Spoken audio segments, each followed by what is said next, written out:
Yes, boys.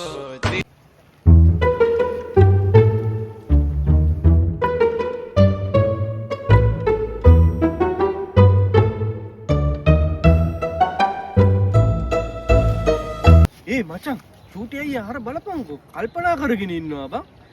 එයාගේ ඒනට වල්ලූරු පැන්නක් දන්නේ නැහැ බං. හේනට වල්ලූරු පැන්නත් එකයි අලි පෑගලා ගියත් එකයි. ඌට මාර සල්ලියක් යකෝ තියෙන්නේ. ඕක මොකද ඌට ඕක ගානක් නෑ බං. එහෙම දේනම් පොඩි චට් එකක් දාමුකෝ. අයියා.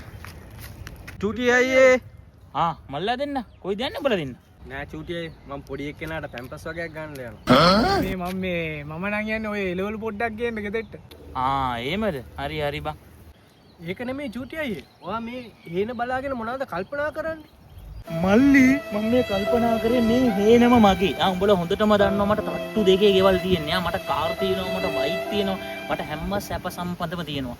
මෙච්චර ලෝකේ ගෑනු ඉන්න රටේ බං මට කසාද බඳින්න ගෑණියෙක් නැතුණානේ බං. මම ඒකයි මේ කල්පනා කර හිටියේ බං. ඔයා ගණන් ගන්න එපා චූටි අයියේ. මේ අපිට විවාහ විතරයි ලැබුණේ. අනිත් හැමදේම නැති වුණා. අඩෝ සිරාවට Se acabó.